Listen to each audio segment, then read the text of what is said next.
وصحابه الطاهرين وكلهم أجمعين أما بعد فأعوذ بالله من الشيطان الرجيم بسم الله الرحمن الرحيم وقال الله عز وجل قل للمؤمنين يغضوا من أبصارهم ويحفظوا فروجهم ذلك أزكى لهم إن الله خبير بما يصنعون وقال أيضا قل للمؤمنات يغضضن من أبصارهن ويحفظن فروجهن وعن هريرة رضي الله عن أبيه دفعه قال يا علي لا تتبع النظرة فإنه لك الأولى وليست لك الآخرة وقال أيضا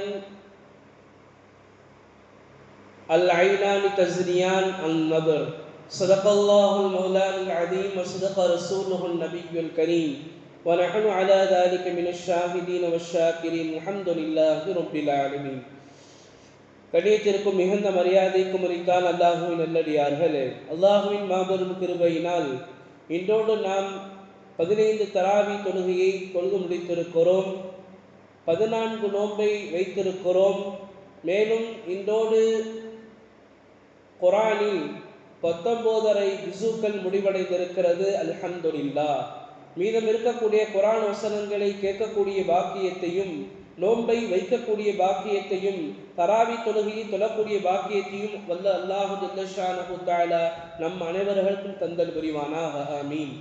கண்ணியத்திற்கும் மிகுந்த மரியாதைக்கும் உரித்தான் அல்லாஹுவின் நல்லடியார்களே, அல்லாஹு ஜல்ல ஷானஹு தஆலா நமக்கு கொடுத்திருக்கக்கூடிய அருட்கொடைகளில் மிக மிக மிக முக்கியமான ஒரு அருட்கொடைகள், எல்லாம் மிக முக்கியமான அருட்கொடைகள் இருந்தாலும் கண் என்பது மிக முக்கியமான ஒரு அருட்கொடையாக இருக்கிறது. கண் இல்லாமல் நாம் எதையும் பார்க்க முடியாது. வானை பார்க்க முடியாது, பூமியை பார்க்க முடியாது, நம்முடைய தாய்மார்களை, நம்முடைய பெற்றோரை பார்க்க முடியாது, நம்முடைய மனைவி மக்களை பார்க்க முடியாது, ஏன் நம்மை கூட நம்மால் பார்க்க முடியாது.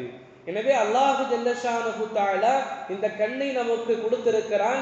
இந்த கண் இல்லாதவர்களிடத்திலே போய் கண் இல்லாமல் இருப்பது உங்களுக்கு எவ்வளவு பெரிய இழப்பாக இருக்கிறது என்பதாக அவரிடத்தில் கேட்டால் அவர்கள் சொல்லிக்கொண்டே இருப்பார்கள்.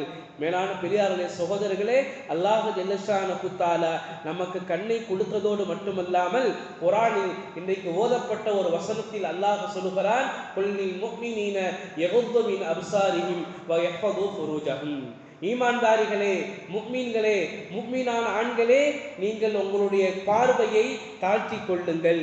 அந்நிய பெண்களை நீங்கள் பார்க்காதீர்கள். நான் எங்கே நீங்கள் பார்ப்பதை தடை விதித்திருக்கிறேனோ அப்படிப்பட்ட இடங்களில் நீங்கள் பார்க்காதீர்கள்.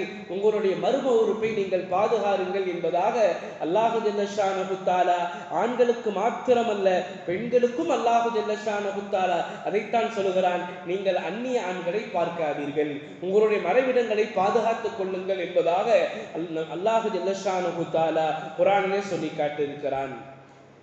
மேலும் நபி ஸல்லல்லாஹு அலைஹி வஸல்லம் அவர்கள் சொன்னார்கள், அந்நதர் அல் ஐனானி தஸீனியான், கண் இருக்கிறதே அது விபச்சாரம் செய்கிறது.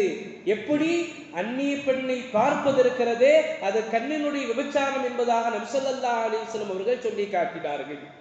நாவினுடைய விபச்சாரம் அந்நிய பெண்ணிடத்திலே பேசுவது, காதனுடைய விபச்சாரம் அந்நிய பெண்ணினுடைய ஓசையை, அந்நிய பெண்ணினுடைய வார்த்தையை கேட்பது, கையினுடைய விபச்சாரம் அந்நிய பெண்ணை தொடுவது, காலினுடைய விபச்சாரம் அந்நிய பெண்ணை பார்ப்பதற்காக வேண்டி ஹராமான ஒரு செயலுக்காக வேண்டி நடந்து செல்வது, இது அனைத்தும் விபச்சாரம் செய்கிறது என்பதாக நபி ஸல்லல்லாஹு அலைஹி வஸல்லம் அவர்கள் சொல்லி காட்டியிருக்கிறார்கள். இன்றைக்கு நாம் பார்க்க வேண்டும், நம்மளுடைய கையில் எவ்வளவு விலை உயர்ந்த மொபைல்கள் இன்றைக்கு தவழ்ந்து கொண்டிருக்கிறது. பெண்ணை நேரடியாக பார்ப்பது மட்டும் விபச்சாரத்தில் சேராது, மாறாக பெண்ணை போனில் பார்ப்பதும் விபச்சாரம் தான். இன்னைக்கு நாம் எவ்வளவு அல்லாஹ்விடத்தில் பாவ மன்னிப்பு கேட்க வேண்டும். கண் அது எவ்வளவு பெரிய முசீபத்தாக இருக்கிறது. ஒரு சஹாபி வர்றாங்க நபி ஸல்லல்லாஹு அலைஹி வஸல்லம் இடத்துல, யா ரசூலல்லாஹ், நான் விபச்சாரம் செஞ்சுட்டேன், எனக்கு தண்டனை நிறைவேற்றுங்க. நபி ஸல்லல்லாஹு அலைஹி வஸல்லம் போப்பா அப்படின்னு சொல்லிட்டாங்க. அவர் போனார். கொஞ்ச நாள் கழிச்சு மீண்டும் வந்தார், யா ரசூலல்லாஹ், நான் விபச்சாரம் பண்ணிட்டேன், என்னை சுத்தப்படுத்துங்க, என்னைய சுத்தப்படுத்துங்க. நபி ஸல்லல்லாஹு அலைஹி வஸல்லம் பார்த்தாங்க, போப்பா அப்படின்னு அனுப்பிட்டாங்க. 3வது தடவை அந்த சஹாபி வர்றாங்க. நபி ஸல்லல்லாஹு அலைஹி வஸல்லம் அவர் வரும் பொழுது முகத்தை வலது பக்கமாக திருப்பிக்கிறாங்க. வலது பக்கமாக வர்றாங்க, இடது பக்கமாக திருப்பிக்கிறாங்க. அந்த சஹாபி மீண்டும் மீண்டும் சொல்கிறார், யா ரசூலுல்லாஹ் சுத்தப்படுத்துங்கள் என்னை, யா ரசூலுல்லாஹ் சுத்தப்படுத்துங்கள் என்னை, நான் விபச்சாரம் செய்து விட்டேன். நபி ஸல்லல்லாஹு அலைஹி சொன்னாங்க, எப்ப அவருக்கு ஏதாவது பைத்தியம் பிடிச்சிருக்கான்னு பாருங்க. சஹாபா அந்த சஹாபி சொன்னாங்க, விபச்சாரம் செய்த சஹாபி சொன்னாங்க, இல்லை யா ரசூலுல்லாஹ், நான் நல்ல முறையில தான் சொல்றேன். மற்ற சஹாபாக்கிட்ட கேட்டாங்க, அவர் மது அருந்திருக்கிறாரா, ஏன் உணர்றாரு இல்லையா சொன்னாங்க. ஒரு சஹாபி எந்திரிச்சு அவருடைய வாயை ஊத சொன்னாங்க, பார்த்தா மதுவினுடைய வாடை வரல. இல்லையா சொன்னா நல்லா தான் இருக்கிறார். அப்ப நபி ஸல்லல்லாஹு அலைஹி வஸல்லம் அவங்க, தோழருக்கு தண்டனையை நிறைவேற்றுங்க. அதாவது எந்த மனிதன் உலகத்தில் விபச்சாரம் செய்வானோ, திருமணம் ஆகி எந்த மனிதன் விபச்சாரம் செய்வானோ அவனை கல்லெறிந்து கொள்ள வேண்டும். இது ஷரியத் சொல்லக்கூடிய சட்டம். எந்த மனிதன் திருமணம் ஆகாமல் விபச்சாரம் செய்தானோ அவனுக்கு 80 கசையடியில் கொடுக்க வேண்டும். இது ஷரியத் சொல்லக்கூடிய சட்டம். ஏன் நபி ஸல்லல்லாஹு அலைஹி வஸல்லம் அவர்கள் தட்டி விட்டாங்க? ஏன் அவருக்கு பைத்தியம் பிடிச்சிருக்கான்னு கேட்டாங்கன்னு சொன்னா, அவர் போய் அல்லாஹ்விடத்தில் பாவம் கேட்க வேண்டும், கேட்டுக்கொள்ளட்டும் என்பதற்காக வேண்டி நபி ஸல்லல்லாஹு அலைஹி வஸல்லம் அவர்கள் உதறி வர்றாங்க. இருந்தாலும் அந்த மனிதராகவே வருகிறார், வந்து சொல்லுகிறார், இதை சுத்தப்படுத்துங்கள். அப்போ ஒரு விபச்சாரம் செய்தால் உலகத்தில் அப்பேற்பட்ட தண்டனை இருக்கிறது என்று சொன்னால் அல்லாஹ் காப்பாற்ற வேண்டும். இன்றைக்கு உலகத்தில் எவ்வளவு பாவங்கள் மலிந்து கிடக்கிறது.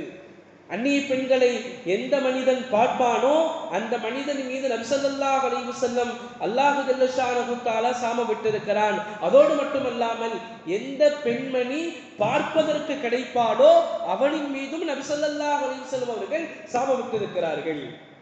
அப்ப பார்வை இருக்கிறதை நாங்கள் தாழ்த்த வேண்டும். சரி, ஒரு பெண்ணை பார்க்க வேண்டிய ஒரு சூழல்